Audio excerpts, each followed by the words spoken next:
All right, James, so we don't have Tyson here. He's warming up for his mixed match right now, but this is the first gold medal ever in your partnership career. How are you feeling now? Are you locked in for the rest of the year? No. So Tyson and I only have Kansas City, which is next weekend, and then we have Cincinnati, which is the following weekend.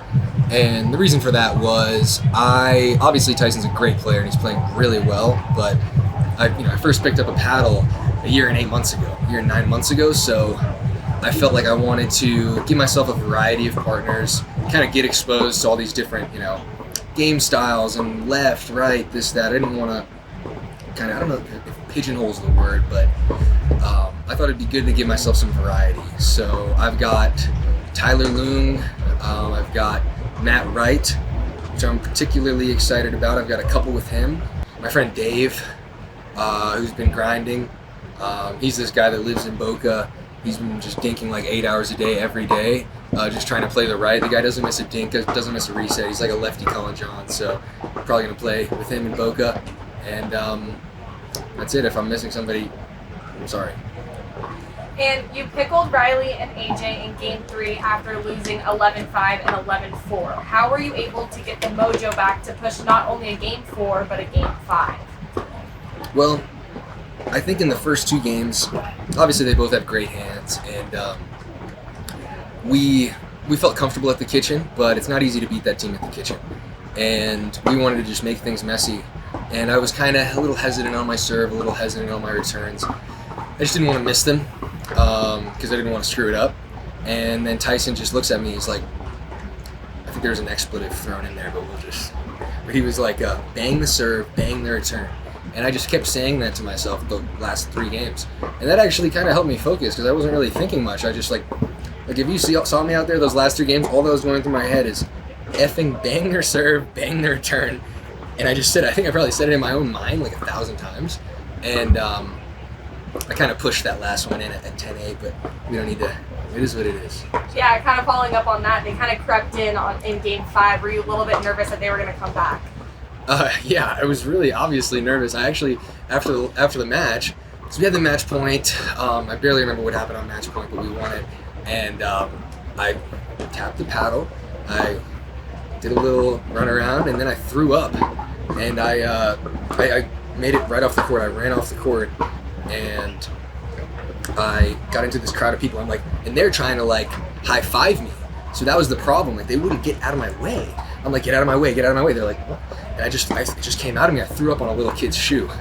So whoever that little 11-year-old kid is, he was he was trying to hug me or something, and I just threw up right on his shoe.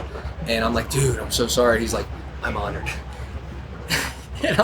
So I don't know who that was, but awesome.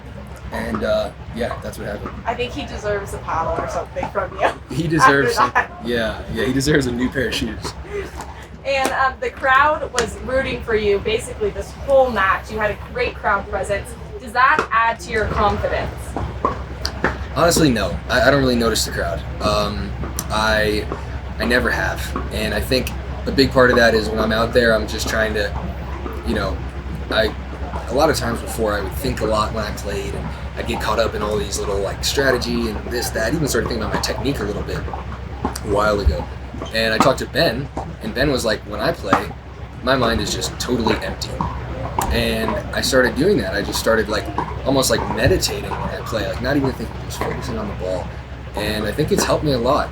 So I think that's a really important thing. I don't hear the crowd. I hardly notice my partner. I'm just focused on the ball, and I'm moving my feet too much to think. So. Yeah, and I don't know if you know this, but you played almost 2 hours, so I'm sure you're so exhausted right now. Do you think that's the reason you kind of ran off and did your thing? I actually don't feel that exhausted. I've had some issues with conditioning in the past, and I think a big part of that is because I move my feet so much, because that's how I get rid of my nervous energy. And I have to. If I don't move my feet, I start to get so tight. You wouldn't believe how tight I get. So I have to, and I've had issues with fatigue because of it. It's like I'm jumping rope almost for 2 hours straight. If you see me play, that's literally what's going on, even in between the points. So I've been doing a ton of work on my conditioning. Shout out to my trainer, Angelo Tridente. He has been absolutely killing me, and like almost every day, and it's working because I could go out there and play mixed right now, but the only problem is I didn't get that far. Great. Thank you. Congratulations, James.